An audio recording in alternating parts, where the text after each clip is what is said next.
യാത്രക്കാരെ വലച്ചിരിക്കുകയാണ് ഇൻഡിഗോ വിമാന സർവീസുകൾ. ഇന്നിപ്പോൾ ഇതാ ഇൻഡിഗോ വിമാന സർവീസുകൾ 4ാം ദിവസവും മുടങ്ങുന്നു എന്നൊരു വാർത്തയാണ് നമ്മളിലേക്ക് എത്തുന്നത്. ഇതുവരെ 600ഓളം സർവീസുകൾ റദ്ദാക്കി കഴിഞ്ഞു. നിരവധി വിമാനത്താവളങ്ങളിൽ യാത്രക്കാർ കുടുങ്ങിക്കിടക്കുന്നൊരു സാഹചര്യമാണ്. ദില്ലിയിൽ നിന്നും അബ്ദുൾ റഷീദ് ഇപ്പോൾ നമ്മളോടൊപ്പം ചേരുകയാണ്. അബ്ദുൾ റഷീദ്, ഈ കഴിഞ്ഞ കുറച്ചധികം ദിവസങ്ങളായി എടുത്തു പറയുകയാണെങ്കിൽ 4ാം ദിവസമായി ഇൻഡിഗോ സർവീസുകൾ യാത്രക്കാരെ ബുദ്ധിമുട്ടിക്കുന്ന ഒരു കാഴ്ചയാണ് നമുക്ക് കാണുവാൻ സാധിക്കുന്നത്. പലതരത്തിലുള്ള ന്യായീകരണങ്ങളാണ്. ചിലപ്പോൾ സാങ്കേതിക പ്രശ്നങ്ങൾ പറയുന്നു, മറ്റു ചിലപ്പോൾ ഈ ആവശ്യമായിട്ടുള്ള ആളുകൾ ഇല്ല, അവരുടെ പ്രവർത്തകരില്ല എന്ന കാര്യം പറയുന്നു. അങ്ങനെ പല കാരണങ്ങൾ പറഞ്ഞുകൊണ്ടാണ് ഈ സർവീസുകൾക്ക് അവർ മുടക്കം വരുത്തുന്നത്. നിലവിൽ എന്താണ് ഇപ്പോഴത്തെ സാഹചര്യം? ഇന്നിപ്പോൾ ഈ സർവീസ് മുടങ്ങുവാനുള്ള കാരണമായിട്ട് ഇൻഡിഗോയുടെ അധികൃതർ എന്താണ് പറയുന്നത്?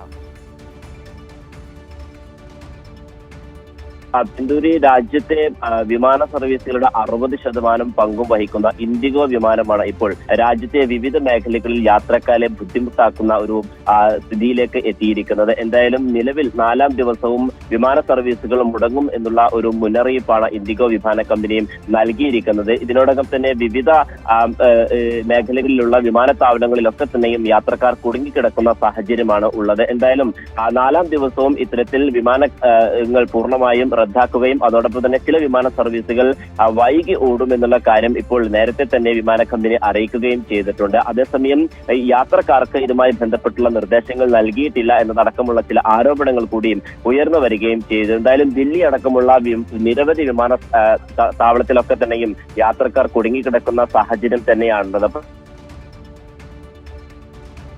വിവിധ മേഖലകളിൽ കുടുങ്ങിക്കിടക്കുന്നു എന്നുള്ളതാണ് മനസ്സിലാക്കാൻ സാധിക്കുന്നത്. എന്തായാലും ഇത്തരത്തിൽ വിമാന കമ്പനി നിലവിൽ ഇതുമായി ബന്ധപ്പെട്ടുള്ള വിശദീകരണം നൽകുന്നത് ചില വിമാനങ്ങൾക്ക് സാങ്കേതിക തകരാറുകൾ നേരിടുന്നുണ്ട്. അതേസമയം തന്നെ വിമാനത്തിൽ ജീവനക്കാരുടെ കുറവ് അത് രൂക്ഷമായി തന്നെ തുടരുകയാണ്. ഈ ഒരു പശ്ചാത്തലത്തിലാണ് ഇത്തരത്തിൽ വിമാന സർവീസുകൾ പൂർണ്ണമായും റദ്ദാക്കുകയോ അല്ലെങ്കിൽ വൈകുകയോ ചെയ്യുന്ന സാഹചര്യത്തിലേക്ക് എത്തിയിട്ടുള്ളത് എന്നുള്ളതാണ് നിലവിൽ പ്രാഥമികമായിക്കൊണ്ട് വിമാന കമ്പനികൾ അറിയിക്കുകയും ചെയ്തിട്ടുള്ളത്. അതേസമയം കൃത്യമായിട്ടുള്ള ഒരു നിർദ്ദേശം കേന്ദ്ര സർക്കാരിന്റെ ഭാഗത്ത് നിന്ന് ഇതുമായി ബന്ധപ്പെട്ട് വരികയും ചെയ്തിട്ടുണ്ട്. അതായത് കൃത്യമായി യാത്രക്കാരോട് ഇതുമായി ബന്ധപ്പെട്ടുള്ള കാര്യങ്ങൾ ആശയവിനിമയം നടത്തണം. അതോടൊപ്പം തന്നെ ഫ്ലൈറ്റ് ഡിലേ വരികയാണെങ്കിൽ അതുമായി ബന്ധപ്പെട്ടുള്ള നടപടിക്രമങ്ങൾ ആരംഭിക്കാൻ ഒരു നിർദ്ദേശം കൂടി ഇപ്പോൾ DGCA ഇൻഡിഗോക്ക് നൽകുകയും ചെയ്തിട്ടുണ്ട്. അതേസമയം ഏറെ പ്രധാനപ്പെട്ടത് അല്പം മുമ്പാണ് ഇൻഡിഗോ ഇതുമായി ബന്ധപ്പെട്ട് ഖേദം പ്രകടിപ്പിച്ചിട്ടുള്ള ഒരു കുറിപ്പ് പുറത്തിറക്കിയിരിക്കുന്നത്.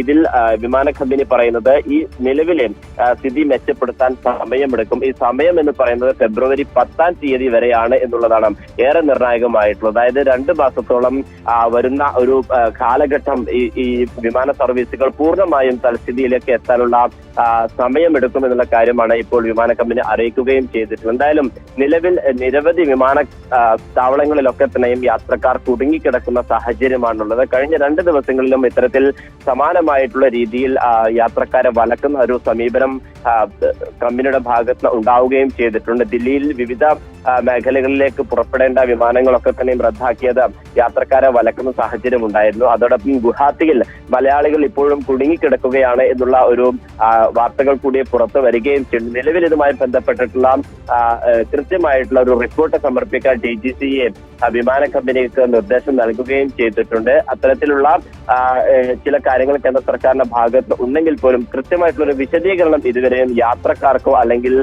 വിമാന താവള അധികൃതർക്കോ നൽകാൻ കമ്പനി ഇതുവരെയും തയ്യാറാവുകയും ചെയ്തിട്ടില്ല. ശരി, അബ്ദുൾ റഷീദ്.